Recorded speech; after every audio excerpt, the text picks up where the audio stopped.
the hunting dog's howls echoed across the Georgia plantation as Peter Williams crept through the moonlit kennels, his body slick with hog's blood, whispering commands he had secretly taught them over months of patient planning. What happened next would make Elias Ford, the most feared overseer in 3 counties, realize that even the most broken man could turn predator into prey. The morning would bring screams, chaos, and a trail leading north that no hound would ever dare follow again. Before we carry on, please hit the subscribe button to make my day, and let me know where you are watching from in the comments. The autumn of 1850 brought an unusual chill to the Whitmore plantation in southern Georgia, where cotton fields stretched beyond the horizon like a white sea under the relentless sun. Among the hundreds of enslaved souls who toiled there, Peter Williams stood apart, not for his size, though he was tall and broad-shouldered, but for the quiet intelligence that flickered behind his dark eyes. At 28 years old, he had spent his entire life on this land, watching seasons change while his circumstances remained brutally constant.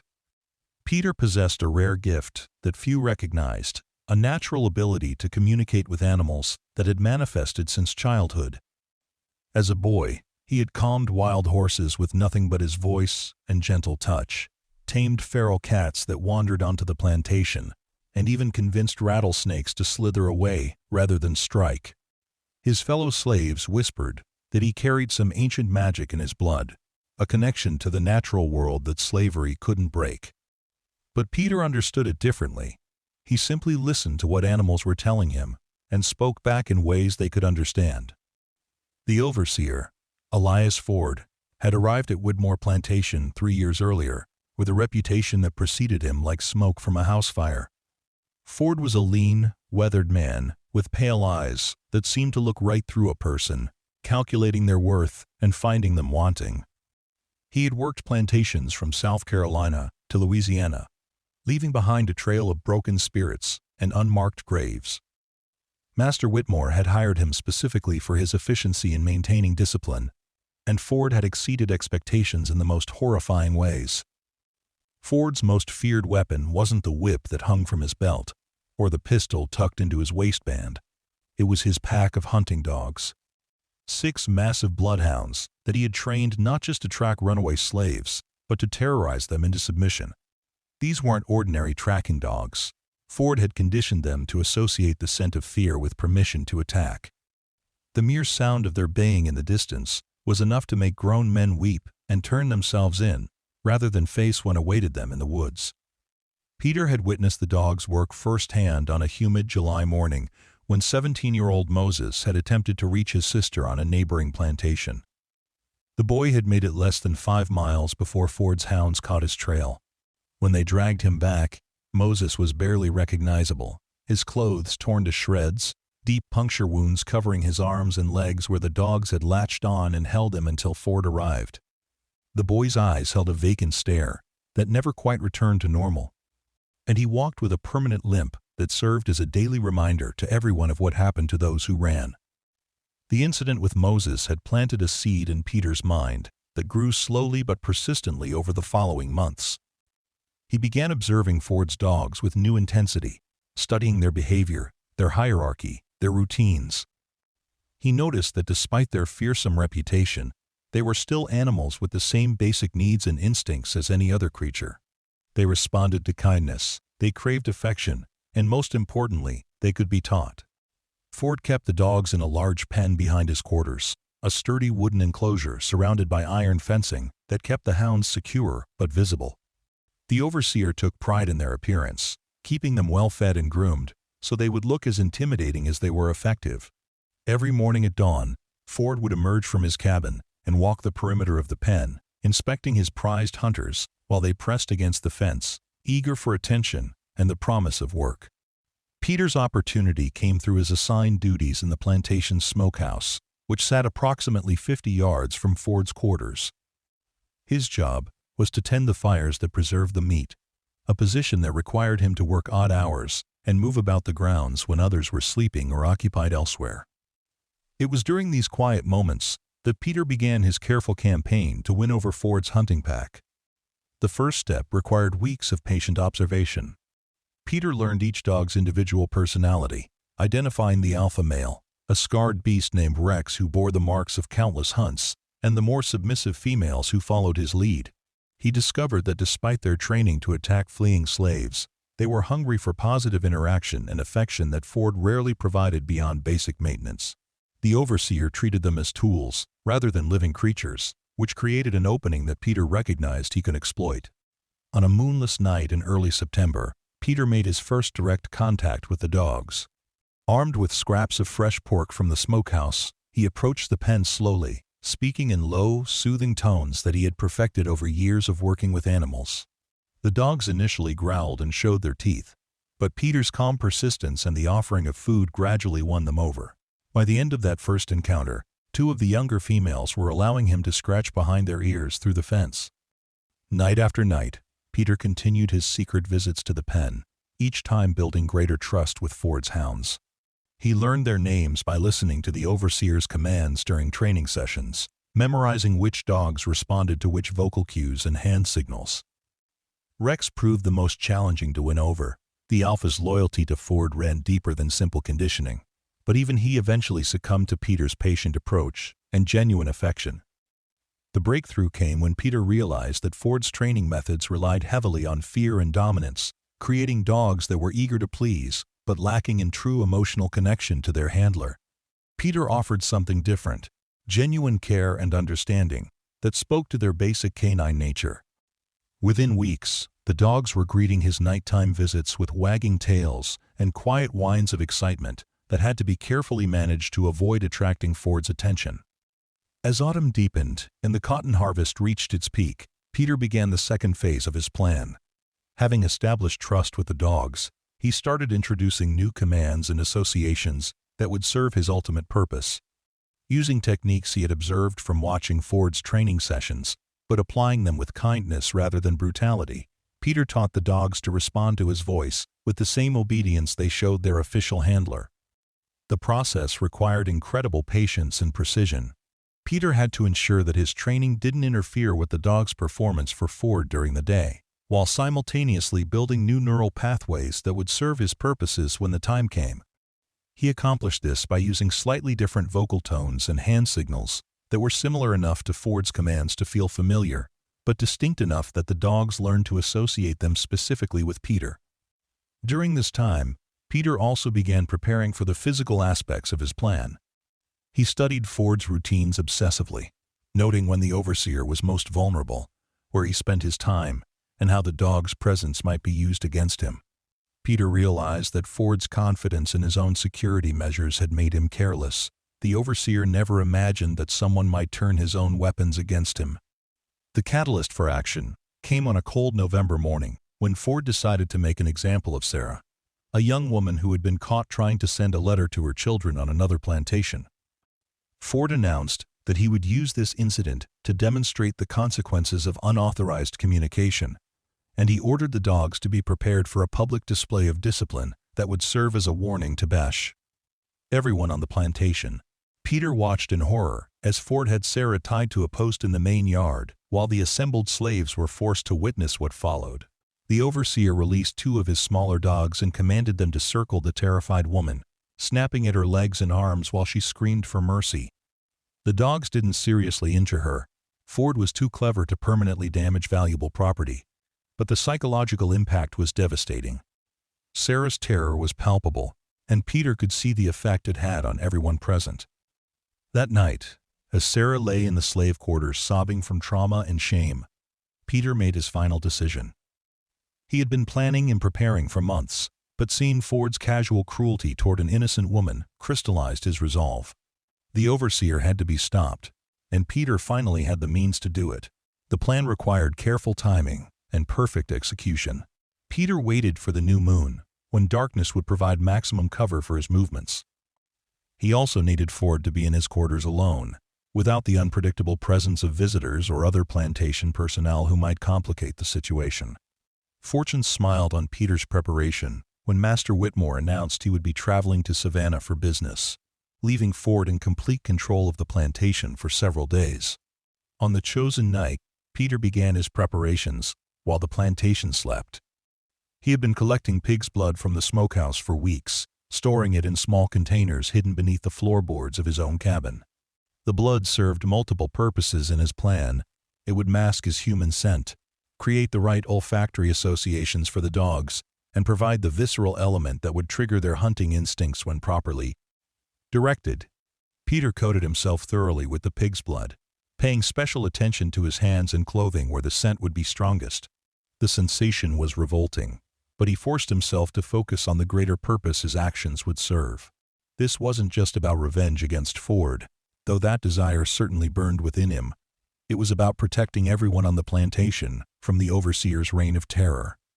Moving silently through the darkness, Peter approached Ford's quarters from the side where shadows were deepest and the likelihood of detection was minimal. The dogs detected his presence long before he reached their pen, but instead of raising an alarm, they pressed against the fence with tails wagging, recognizing their secret friend despite the strange smell that now covered him. Peter spent several precious minutes calming the dogs and reinforcing their positive association with his presence. He whispered the commands he had taught them over months of careful training, ensuring they understood that what was about to happen was sanctioned by someone they trusted and respected. The dogs' training had prepared them to follow strong leadership, and Peter had positioned himself as an alternative alpha whose authority they had learned to acknowledge. The next phase required Peter to release the dogs from their pen, a task that involved manipulating the heavy iron latch that Ford used to secure the enclosure. Peter had practiced this maneuver during his nighttime visits, using scraps of metal to understand how the mechanism worked and how much force would be required to open it quietly. The latch clicked open with only the slightest sound, and the dogs remained calm as Peter swung the gate wide. Rather than rushing out in excitement, the dogs looked to Peter for guidance, their months of secret training having taught them to await his commands before acting. Peter felt a moment of profound responsibility as he realized how completely these animals now trusted him. What he was about to ask them to do would fundamentally change their nature, transforming them from tools of oppression into instruments of justice. Peter led the pack toward Ford's cabin, his heart pounding as they crossed the open ground between the pen and the overseer's quarters. The dogs moved silently, their natural hunting instincts enhanced by their understanding that this was serious business requiring stealth and focus. Peter could feel their anticipation building as they approached their target, months of conditioning finally coming to fruition. Ford's cabin sat elevated on wooden posts, with a small porch and steps leading to the front door. Peter knew from careful observation that the overseer typically left his windows open during warm nights, relying on the presence of his dogs to deter any potential threats. Tonight, that assumed security would become Ford's downfall.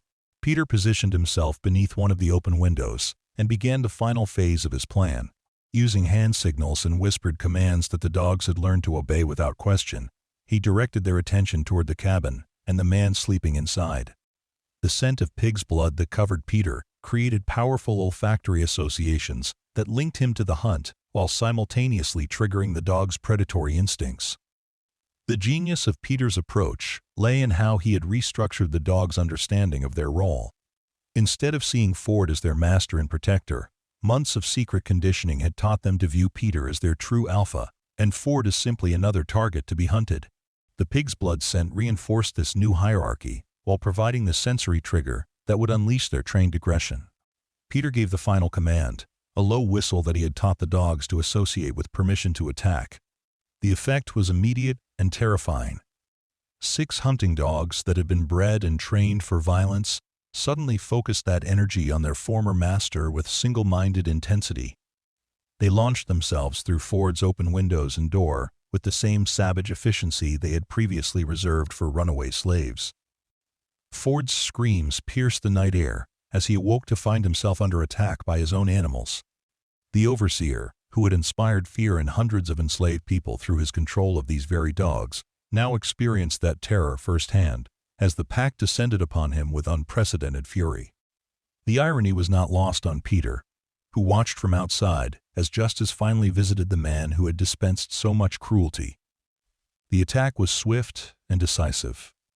Ford's training had made the dogs efficient killers, and they applied those skills with lethal effectiveness against their former handler. Peter felt no satisfaction in Ford's suffering. only a grim sense that balance had been restored to a world that had been twisted by the overseer's cruelty. The sounds from inside the cabin gradually subsided as Ford's struggles ended.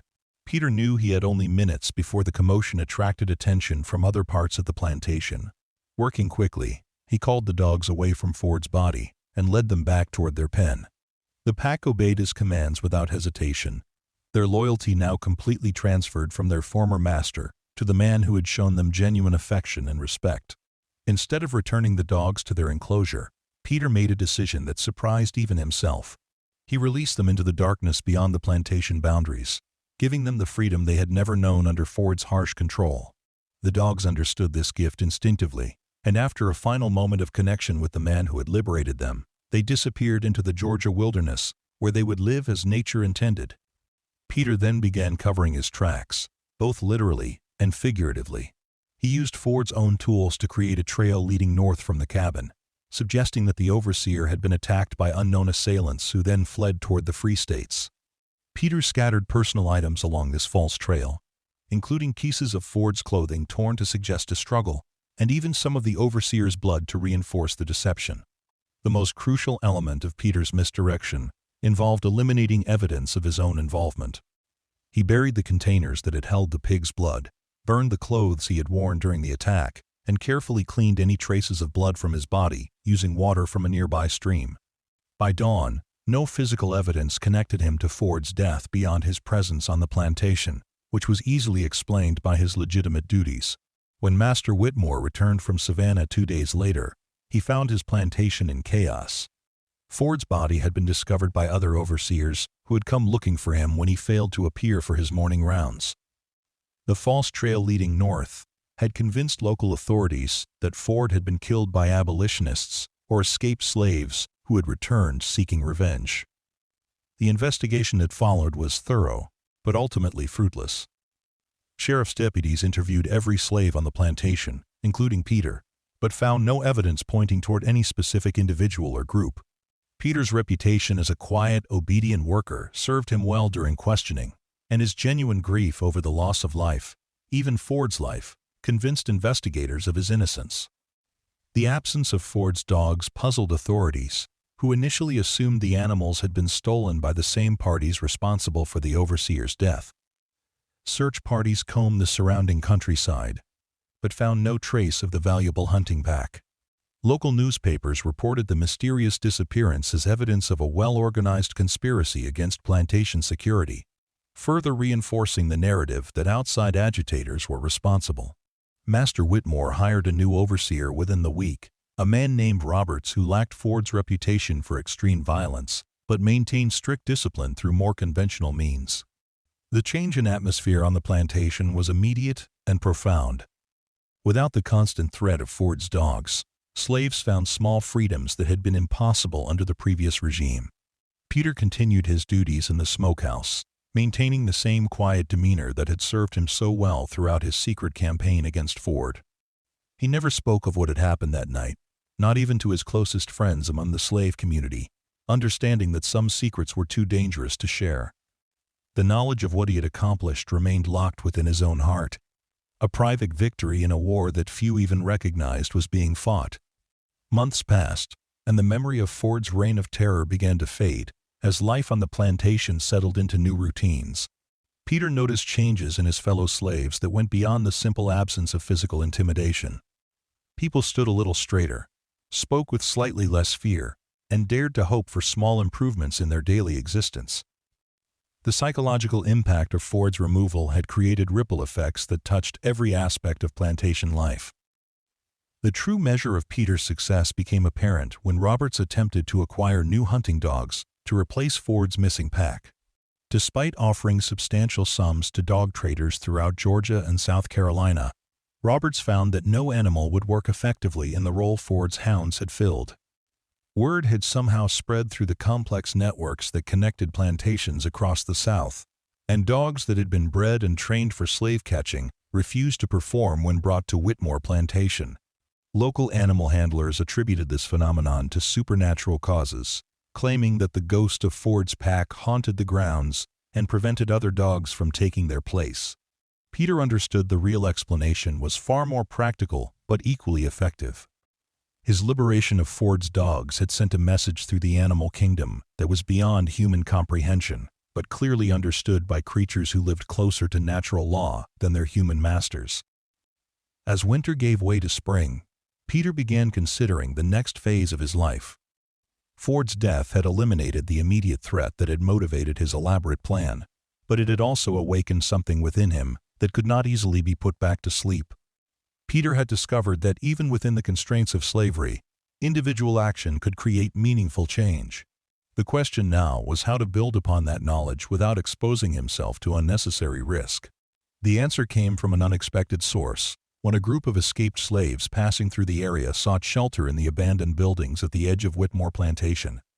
Peter encountered them during one of his nighttime trips to tend the smokehouse fires, and their leader, a woman named Freedom, who had taken that name after her escape from a Louisiana sugar plantation, recognized something in Peter's demeanor that marked him as different from other slaves they had encountered.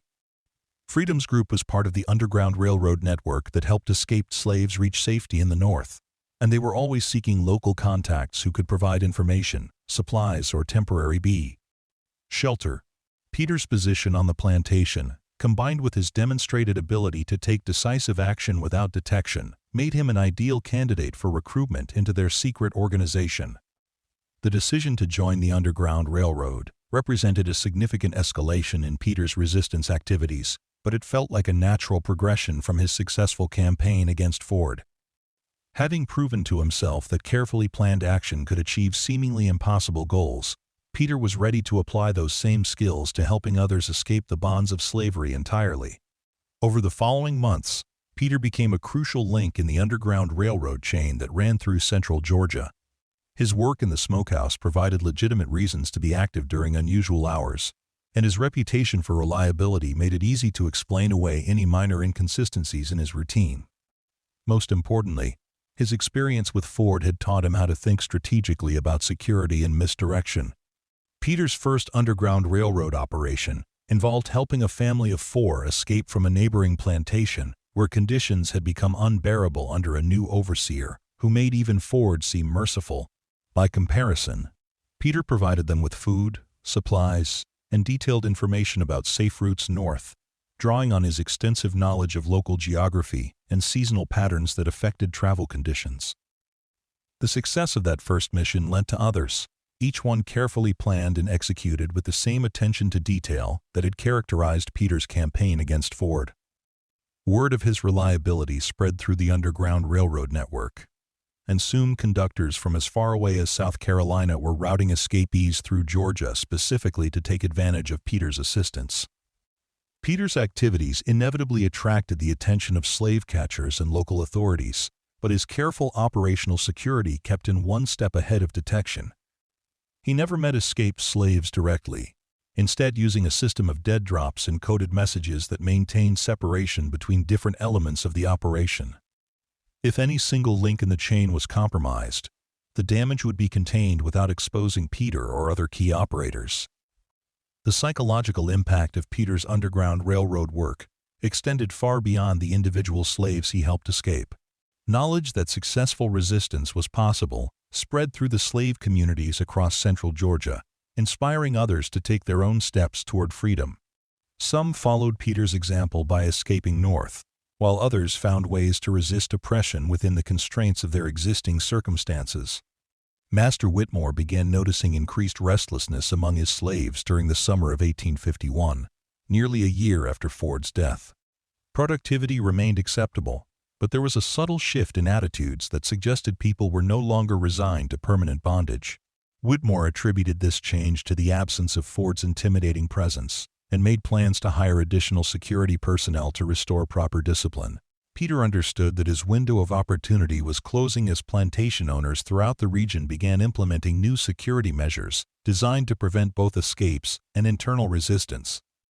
The success of the Underground Railroad operations had inadvertently made life more difficult for slaves who remained behind, as masters cracked down on everyone in response to the activities of a few.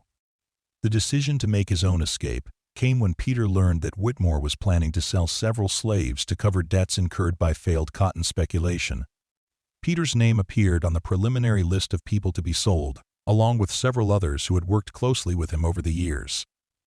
The prospect of being separated from the community where he had built his resistance network, combined with the uncertainty of conditions under a new master, convinced Peter that the time had come to seek freedom for Gren himself.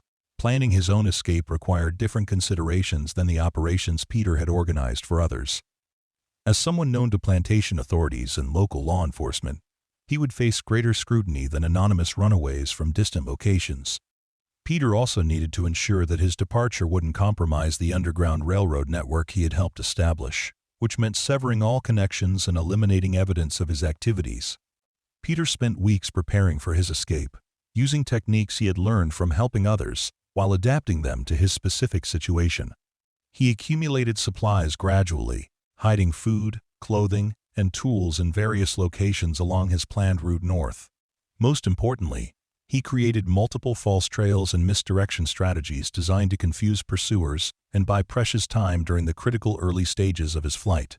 The night Peter chose for his escape coincided with a violent thunderstorm that would mask sounds of his departure, while making tracking more difficult for any pursuit that might be organized. Peter had studied weather patterns for months, waiting for conditions that would provide natural cover for his activities. The storm that finally arrived exceeded his expectations, bringing torrential rain and high winds that would challenge even the most determined slave catchers.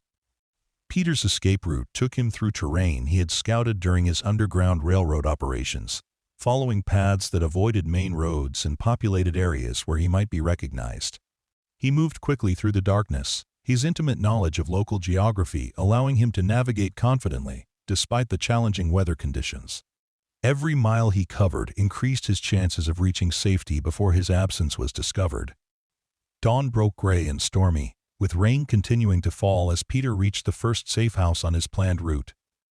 The operator there, a free black farmer named Joshua who had been working with the Underground Railroad for years, provided Peter with dry clothes, hot food, and updated information about conditions further north.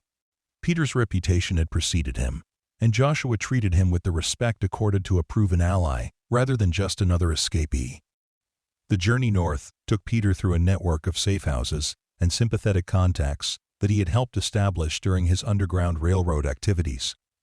At each stop, he found people who knew his work by reputation and were eager to assist someone who had risked so much to help others.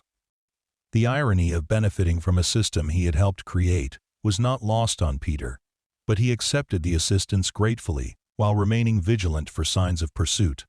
News of Peter's escape reached Whitmore Plantation within hours of the storm's passage, when the overseer Roberts discovered his absence during the morning roll call. A search of Peter's quarters revealed that he had removed all personal possessions, confirming that this was a planned escape rather than a temporary absence. Roberts immediately organized search parties and contacted local authorities, but the storm had eliminated most traces of Peter's passage. The manhunt that followed was extensive but ultimately unsuccessful. Slave catchers brought in from neighboring counties found evidence of Peter's initial route, but the trail went cold after the first few miles where he had employed misdirection techniques learned from his Underground Railroad experience. Professional trackers acknowledged that they were dealing with someone who understood their methods and had planned accordingly. Peter's escape became a source of inspiration for slaves throughout central Georgia, proving that even long-term plantation residents could successfully seek freedom if they possessed the knowledge and determination necessary for such an undertaking. The psychological impact of his flight was magnified by his reputation as the quiet, reliable worker who had never shown obvious signs of rebelliousness before disappearing into the night. The Underground Railroad network that Peter had helped establish continued operating after his departure, though with increased caution due to heightened security measures implemented by local plantation owners. The operators Peter had recruited and trained carried on his work, helping dozens of additional slaves reach freedom over the following months and years. Peter's influence on the resistance movement extended far beyond his direct actions, creating a legacy that would outlast the institution of slavery itself. Peter's journey to freedom took him through Virginia, Maryland, and Pennsylvania, following established underground railroad routes that carried him steadily away from the dangers of recapture. At each stage of the journey, he found people who had heard of his work in Georgia and were honored to assist someone who had contributed so much to the cause of liberation. The network of abolitionists and sympathizers that he encountered reinforced his faith in the possibility of meaningful change. The final stage of Peter's journey brought him to Canada, where he joined a community of escaped slaves who had found genuine freedom beyond the reach of American slave catchers. Peter settled in a small town outside Toronto, where he found work as a blacksmith and began rebuilding his life as a free man. The skills he had developed during his years of resistance served him well in his new circumstances, as he quickly established himself as a reliable and trustworthy member of the community. Peter never forgot the people he had left behind in Georgia, and he remained active in abolitionist circles throughout his life in Canada.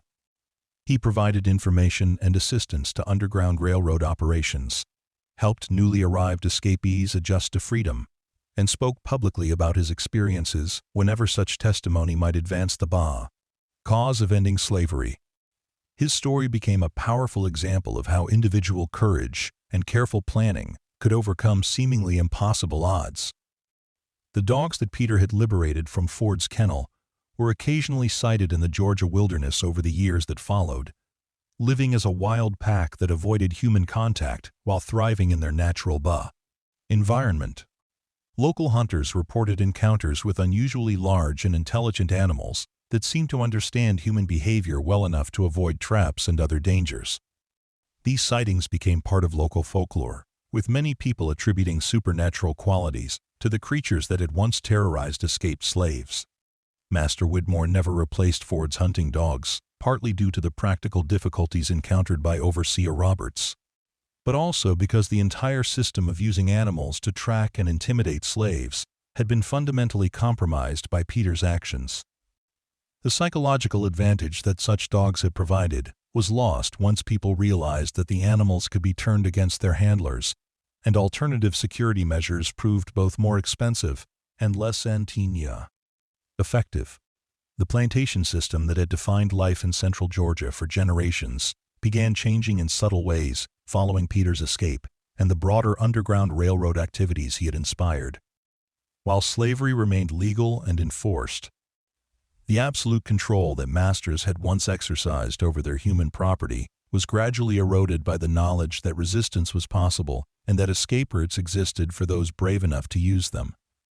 Peter's story spread through both slave communities and abolitionist networks, becoming a powerful example of how intelligence, patience, and careful planning could achieve goals that seemed impossible through direct confrontation.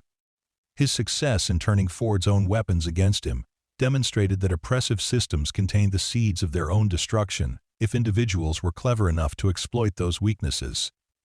The legacy of Peter's resistance extended far beyond the immediate impact of Ford's death or his own successful escape.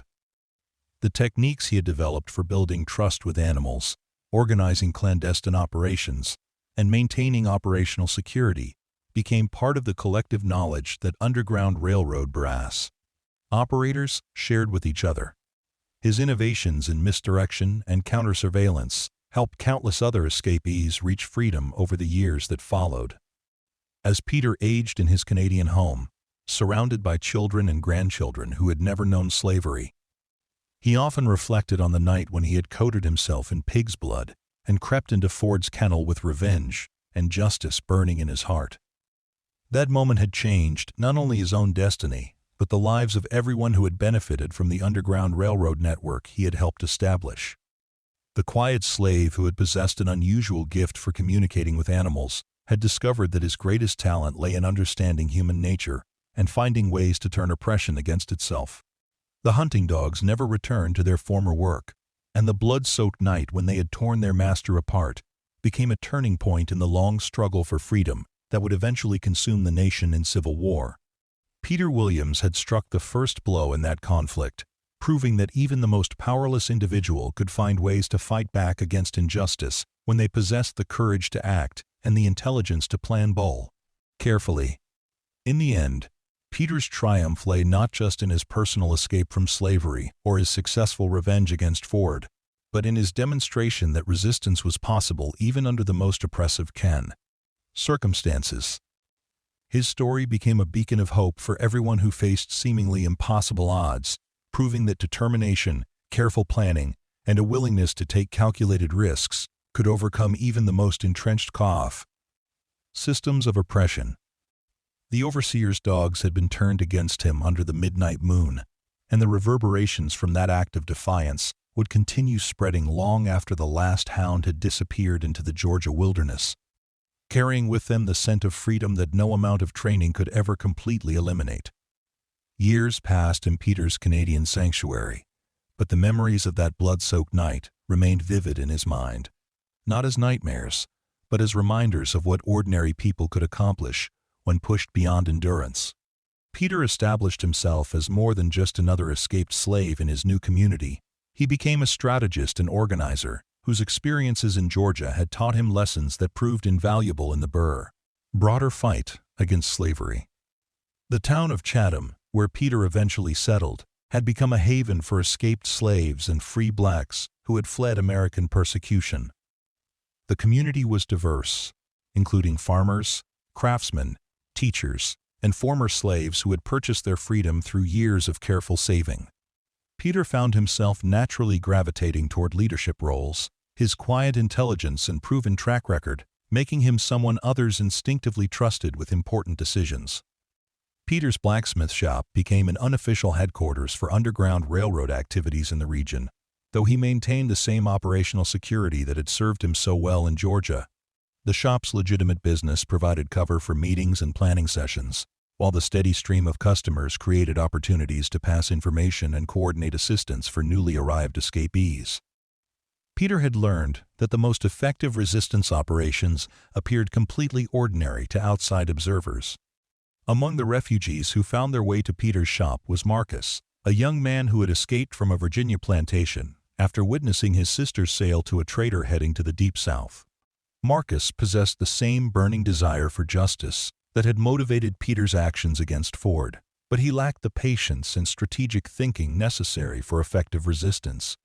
Peter recognized himself in the younger man's rage and took responsibility for channeling that energy in productive directions. Under Peter's guidance, Marcus learned the importance of careful planning and operational security that had enabled Peter's success in Georgia. The lessons went beyond practical techniques to include deeper understanding of how oppressive systems worked and where they were most vulnerable to disruption. Peter taught Marcus that sustainable resistance required building networks and institutions rather than simply striking out at individual oppressors. The relationship between Peter and Marcus developed into something resembling that between father and son, with Peter sharing not just tactical knowledge, but also the philosophical framework that had sustained him through his years of bondage and resistance. Marcus absorbed these lessons eagerly, eventually becoming one of Peter's most trusted associates in Underground Railroad operations that stretched from Canada down into the American South. Through Marcus, Peter learned of developments on plantations throughout Virginia and the Carolinas, where his story had become part of the oral tradition that sustained hope among enslaved communities. The tale of the slave who had turned hunting dogs against their master had been embellished and mythologized over the years, but its core message remained powerful and inspiring. Peter felt both pride and responsibility knowing that his actions continued to influence people he would never meet. The network of contacts that Peter established in Canada included not just escaped slaves, but also white abolitionists, sympathetic officials, and even some former slave owners who had experienced changes of heart regarding the institution they had once supported. These diverse connections provided Peter with information and resources that enhanced his effectiveness in helping others escape bondage. He learned to work with people across racial and class lines, building coalitions that were stronger than any single group could be alone. One of Peter's most valuable allies was Dr. Alexander Ross, a Canadian physician who had dedicated his life to Underground Railroad activities. Ross possessed credentials and social connections that allowed him to travel freely throughout the American South, where he gathered intelligence and established new escape routes for enslaved people seeking freedom. The doctor's scientific background complemented Peter's practical experience, creating a partnership that proved remarkably effective. Dr. Ross brought Peter disturbing news about conditions on Georgia plantations in the years following his escape. Master Whitmore had died of a heart attack in 1853, and his property had been sold to settle debts accumulated through failed cotton speculation and poor investment decisions. The new owner, a businessman named Richardson from Charleston, had implemented even harsher discipline than Ford had maintained, viewing slaves purely as economic units whose productivity needed to be maximized regardless of human cost. The information about Richardson's brutal methods motivated Peter to expand his Underground Railroad activities to include specific operations targeting Georgia plantations. Working with Dr. Ross and other allies, Peter developed plans to rescue not just individual escapees, but entire families who were facing separation through sale or transfer to other properties. These complex operations required months of preparation and coordination among multiple operators across several states. Peter's first major rescue operation focused on the family of his old friend Moses, the young man who had been savaged by Ford's dogs years earlier. Moses had never fully recovered from his injuries, both physical and psychological, but he had married and started a family despite the trauma he had endured. When Richardson announced plans to sell Moses's wife and children to cover gambling debts, Peter knew he had to act. The operation to rescue Moses's family required Peter to return to Georgia for the first time since his escape, a decision that carried enormous personal risk but felt morally necessary. Peter had changed significantly during his years in Canada, gaining confidence and skills that made him a different person than the quiet slave who had once tended fires in Whitmore's smokehouse. However, returning to the scene of his greatest triumph also meant confronting memories and emotions that he had been able to avoid during his years of exile. Peter's reconnaissance of the Richardson plantation revealed that conditions had indeed deteriorated significantly since Whitmore's death. The new owner had eliminated many of the small privileges and freedoms that had made life bearable under the previous regime, implementing a system of surveillance and punishment that made Ford's methods seem restrained to prof. By comparison, Richardson employed multiple overseers and used modern security techniques that made escape attempts far more dangerous than they had been in Peter's time. The challenge of operating in this new environment pushed Peter to develop more sophisticated methods than those that had served him during his earlier resistance activities. He could no longer rely on intimate knowledge of routines and personalities that had enabled his success against Ford. Instead, needing to adapt to changed circumstances while maintaining the operational security that had kept him alive and free for so many years. Peter's solution involved recruiting local allies who could provide current intelligence about Richardson's operations while maintaining distance from the actual rescue attempt. These contacts included free blacks in nearby towns, sympathetic white residents who opposed slavery on moral grounds, and even some of Richardson's own slaves who were willing to take calculated risks to help others escape. Building this network required weeks of careful cultivation and testing to ensure that no Confederate sympathizers had infiltrated the operation. The rescue plan that Peter ultimately developed was far more complex than anything he had attempted during his Underground Railroad work in Canada. The operation required coordinating the movements of multiple teams across several counties, timing their actions to avoid detection while ensuring that Moses's family could be extracted safely and transported to the first stage of their journey north. Every element of the plan had to account for Richardson's enhanced security measures while maintaining flexibility to adapt to unexpected developments. The night chosen for the rescue coincided with a regional gathering of plantation owners in nearby Macon, an event that would draw Richardson and several of his overseers away from the property for at least 24 hours. Peter had learned of this opportunity through Dr. Ross, who maintained contacts among the Southern elite through his legitimate medical practice. The absence of key security personnel would create a window of vulnerability that Peter intended to exploit fully.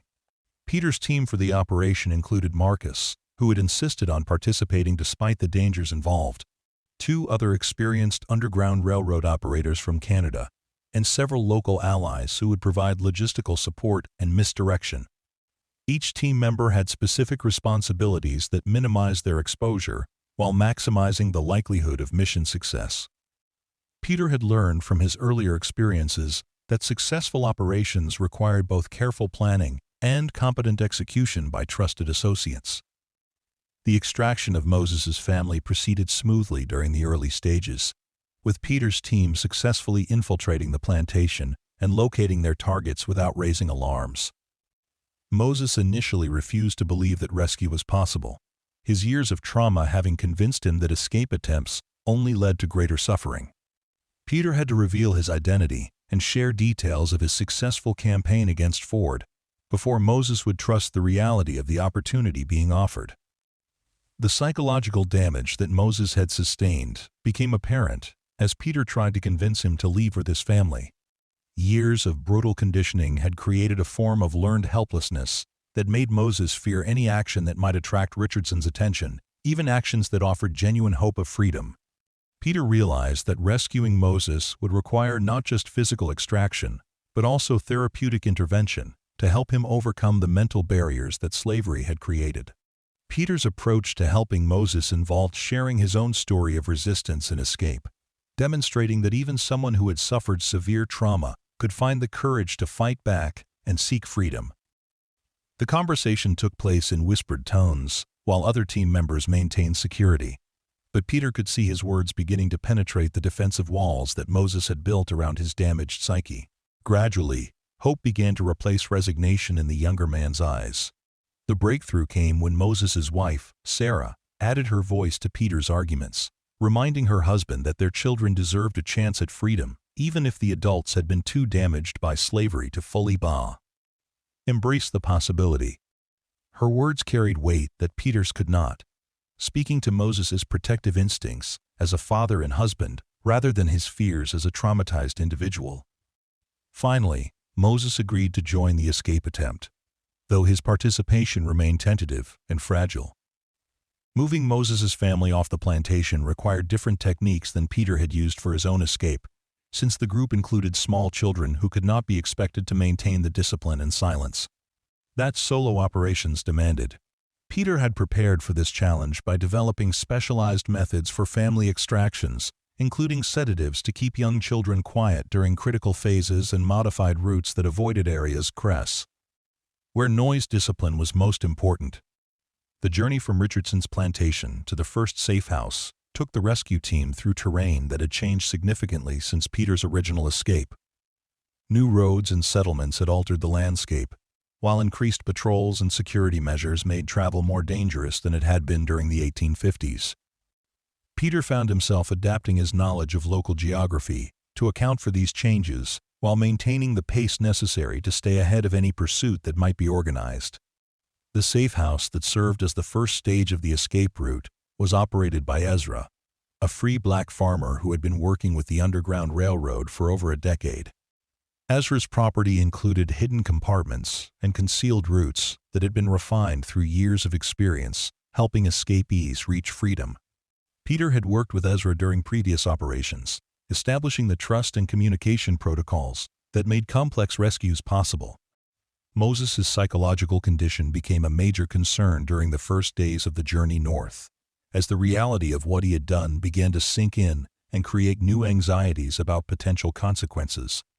Peter had anticipated this reaction based on his own experiences with trauma and resistance, but dealing with it while maintaining operational security and travel schedules proved more challenging than he had expected.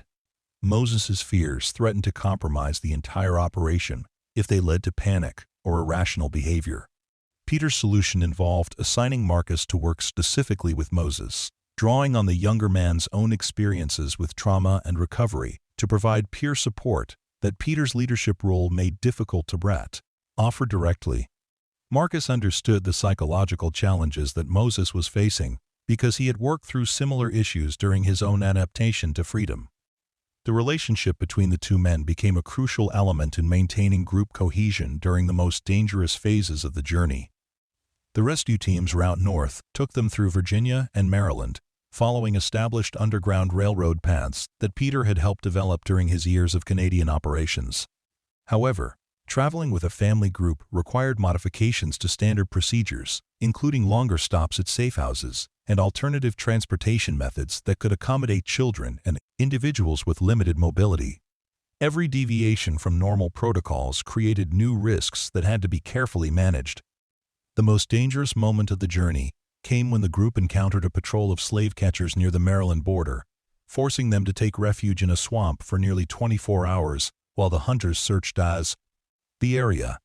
Moses's youngest child developed a fever during this ordeal, creating a medical emergency that threatened to expose the entire group if the child's condition deteriorated further. Peter found himself making life-and-death decisions that weighed individual welfare against collective security. Dr. Ross's medical expertise proved crucial in treating the sick child, while maintaining the operational security necessary for the group's survival. The doctor had joined the rescue team for the final stages of their journey, bringing medications and equipment that enabled him to provide professional care under primitive conditions. His presence also provided additional credibility with local allies, who might be suspicious of escaped slaves, but trusted a white physician's judgment. The successful completion of Moses's family rescue established Peter's reputation as someone capable of organizing and executing the most challenging underground railroad operations.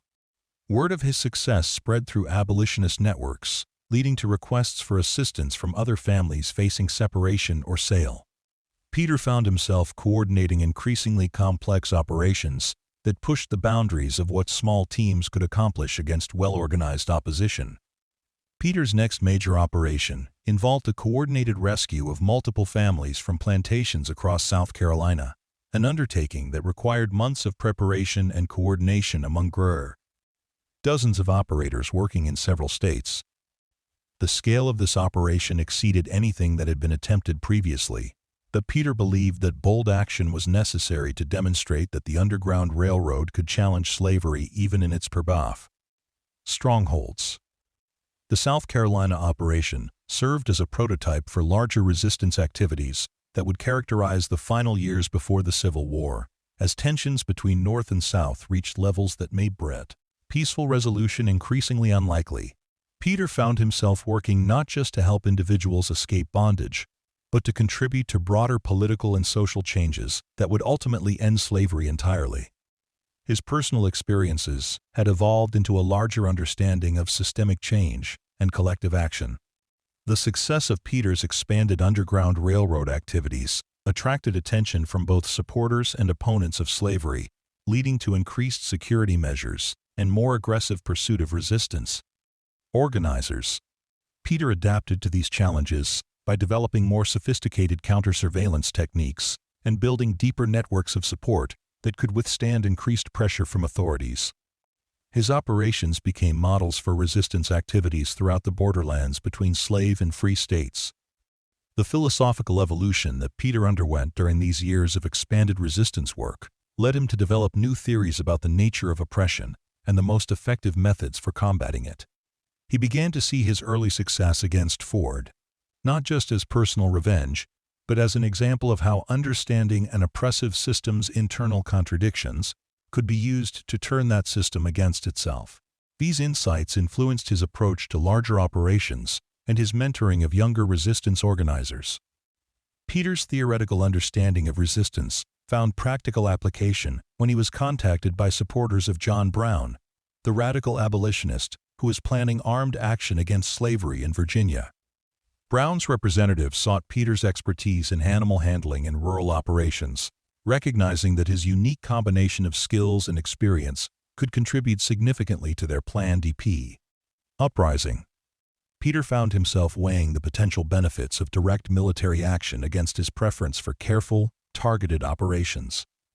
The decision to support Brown's activities marked a significant escalation in Peter's resistance work, moving from Underground Railroad operations to direct military action against slavery. Peter's role in the preliminary planning for Brown's raid involved sharing intelligence about plantation security measures and animal management techniques that could be used to neutralize guard dogs and horses. His expertise proved valuable in developing tactical approaches that Brown's other supporters lacked. However, Peter's involvement in Brown's planning also exposed him to new levels of risk, as military action against slavery would inevitably provoke harsh retaliation from authorities. Peter found himself balancing his desire to support bold action against slavery with his responsibility to protect the Underground Railroad networks that depended on his leadership and expertise. The tension between these competing obligations forced him to make difficult choices about how to allocate his time and resources. The failure of Brown's raid at Harper's Ferry in 1859 created a crisis for all resistance organizers, as authorities launched sweeping investigations designed to identify and arrest anyone connected to anti-slavery activities. Peter's association with Brown's planning made him a target for federal marshals and Southern vigilantes who were determined to crush organized resistance before it could spread further. He found himself forced to suspend most of his Underground Railroad operations while focusing on personal survival. The period following Brown's capture and execution became one of the most dangerous in Peter's career as a resistance organizer, as tensions between North and South reached levels that made compromise increasingly impossible. Peter used this time to consolidate his networks and prepare for the larger conflict that he recognized was becoming inevitable. His experiences during these tense months taught him valuable lessons about operating under extreme pressure while maintaining long-term strategic perspective. The election of Abraham Lincoln in 1860 provided new hope for anti-slavery activists, while also triggering the secession crisis that would lead to civil war. Peter found himself in the unique position of having extensive intelligence about Southern plantation operations, just as this information became valuable to Union military planners. His transition from resistance organizer to military intelligence asset represented another evolution in his long campaign against slavery. Peter's work with Union intelligence services during the early stages of the Civil War drew heavily on the networks and knowledge he had developed during his Underground Railroad years. His intimate understanding of plantation operations, rural geography, and slave community dynamics provided Union commanders with insights that proved valuable in planning military operations throughout the Confederate States. Peter had become not just a former slave seeking revenge, but a strategic asset in the broader war against slavery. The Union's evolving policies toward escaped slaves created new opportunities for Peter to expand his resistance activities beyond individual rescues to larger-scale liberation efforts. As federal forces penetrated deeper into Confederate territory, Peter found himself coordinating the evacuation of entire plantation communities whose residents sought protection behind Union lines. These operations required logistical capabilities that far exceeded anything he had developed during his Underground Railroad years. Peter's most ambitious wartime operation involved the coordinated liberation of over 200 slaves from plantations along the Savannah River, an undertaking that required cooperation between his civilian networks and advancing Union military forces. The operation served as a model for similar efforts throughout the South, demonstrating how experienced resistance organizers could leverage military campaigns to achieve liberation goals that would have been impossible through clandestine methods alone.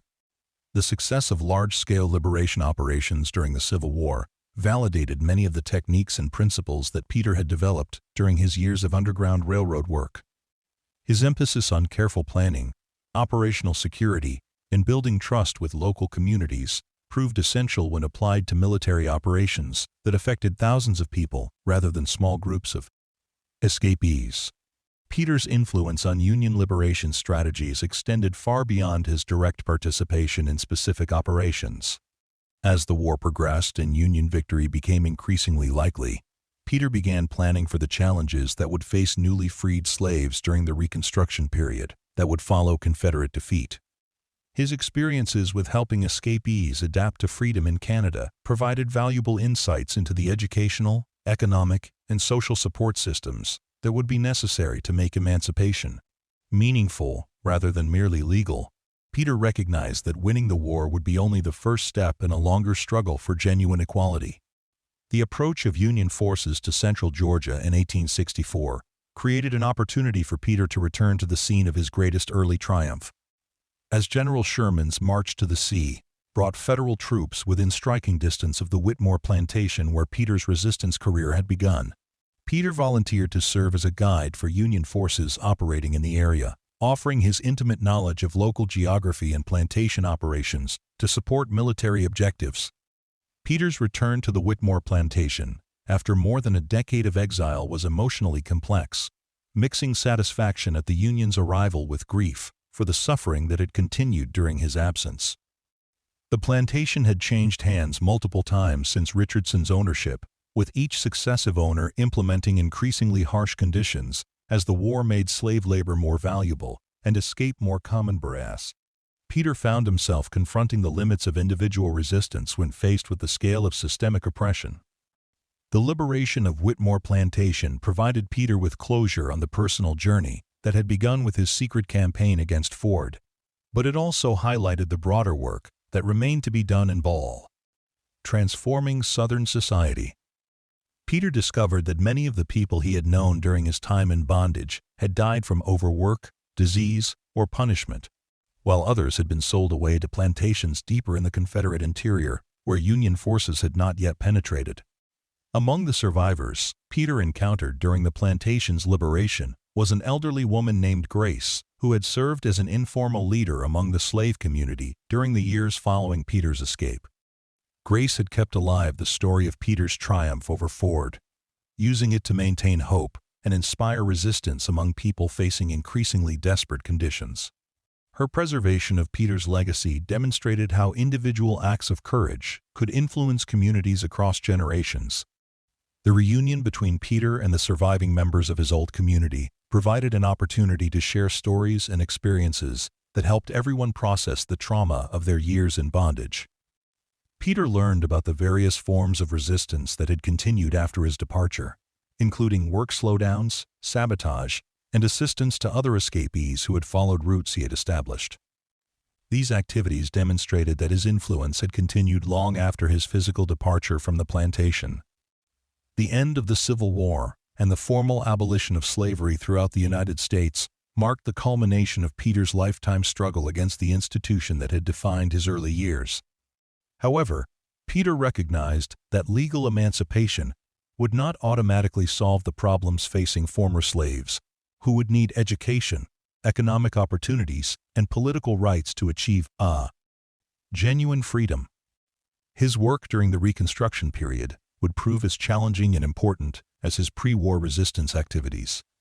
Peter's post-war career involved establishing schools and community organizations that helped former slaves develop the skills and knowledge necessary for participating in free society.